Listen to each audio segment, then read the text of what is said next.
अस्सलाम वालेकुम दोस्तों। यूएस और चाइना के स्ट्रेटजिक कंपटीशन को लेकर पिछले चंद सालों में बेशुमार किताबें पब्लिश हो चुकी हैं, लेकिन इनमें सबसे ज़्यादा इन्फ्लुएंशियल रही है ग्राहम एलिसन की किताब डेस्टाइन्ड फॉर वॉर। ये किताब 2017 में पब्लिश हुई और इसके writer Graham Allison Harvard University के बेल्फर सेंटर के डायरेक्टर रह चुके हैं। 50 साल से ज़ायद का तजर्बा रखते हैं इंटरनेशनल रिलेशंस पढ़ाने का। इस किताब की खास बात यह है कि इसमें एलिसन ने सुपर पावर्स के दरमियान स्ट्रेटेजिक कंपटीशन को एनालाइज करने के लिए हमें एक नया लेंस प्रोवाइड किया है, जिसे नाम दिया गया है थ्यूसिडिडीज ट्रैप।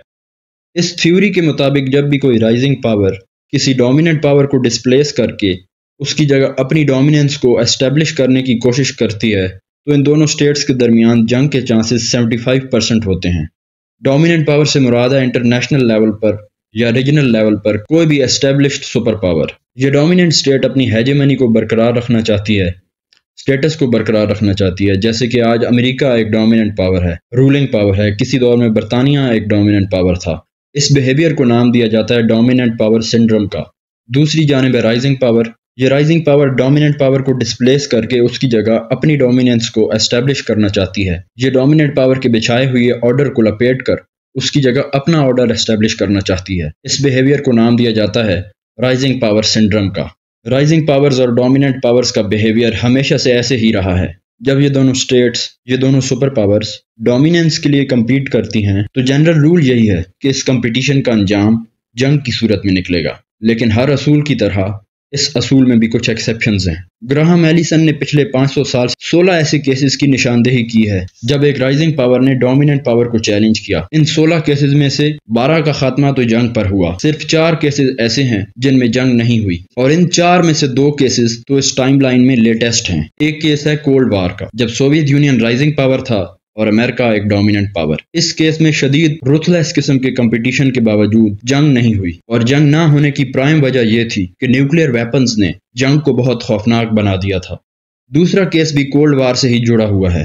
पूरी सर जंग के दौरान जर्मनी 2 हिस्सों में तकसीम रहा, ईस्ट जर्मनी और West Germany. East Germany Soviet Union का हिस्सा था और वेस्ट जर्मनी अमेरिका का इत्तेहादी था। अब जब कोल्ड वार अपने आखिरी मराहिल में दाखिल हो चुकी थी और सोवियत यूनियन की डिसइंटीग्रेशन भी स्टार्ट हो चुकी थी, तब ईस्ट जर्मनी और वेस्ट जर्मनी यूनिफाई हो गए। यूरोप के कल्ब में अब एक मजबूत और पावरफुल स्टेट की सूरत में जर्मनी मौजूद था। अब इस सिचुएशन ने बरतानिया और फ्रांस को एक नई तस्वीराती फ़िक्र में मुब्तला कर दिया, और वो ये कि जर्मनी दोबारा से जंग अज़ीम अव्वल और जंग अज़ीम दोम वाली हरकतें न शुरू कर दे, यूरोप को डोमिनेट करने की कोशिशें न शुरू कर दे। लेकिन जर्मनी ने ऐसा नहीं किया, और उसकी वजह यह थी कि जर्मनी यूरोपीय यूनियन का मेंबर था, एक पॉलिटिकल, इकोनॉमिक और सिक्योरिटी ऑर्गेनाइजेशन का हिस्सा था, यूरोपियन इंटीग्रेशन का हिस्सा था। बल्कि जर्मनी ही इस इंटीग्रेशन के असल ड्राइवर्स में से था। जर्मनी के पॉलिसी मेकर्स को, सियासतदानों को और स्ट्रेटेजिक एनालिस्ट्स को अब इस चीज़ का बखूबी अंदाज़ा हो चुका था कि अब जंग के फ़ायदे बहुत कम हैं और नुकसानात बहुत ज़्यादा। किताब के आखिरी हिस्से में एलिसन ने इन्हीं केसेस में से कुछ क्लूज एक्सट्रैक्ट करके पेश किए हैं, यह समझाने के लिए कि किस तरह यूएस और चाइना जंग को अवॉइड कर सकते हैं, थ्यूसिडिडीज ट्रैप से बच कर निकल सकते हैं। दोस्तों, एलिसन का मानना है कि जंग को अवॉइड करने में लीडरशिप का रोल बहुत अहम है। वर्ल्ड वार 1 और वर्ल्ड वार 2 की वजह उस दौर के लीडर्स के वो गलत फैसले थे जिन्होंने पूरी दुनिया को जंग की आग में फेंक दिया।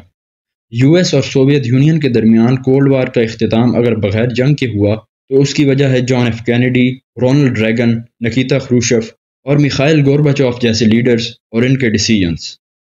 आज यूएस और चाइना का स्ट्रेटजिक बिहेवियर भी यही इंडिकेट कर रहा है कि ये दोनों सुपर पावर्स बड़ी तेज़ी से टकराव की तरफ बढ़ रही हैं। लेकिन इस कोर्स को अगर कोई अवॉइड कर सकता है, कोई रोक सकता है, तो वो है सिर्फ और सिर्फ इन स्टेट्स की, इन सुपर पावर्स की लीडरशिप।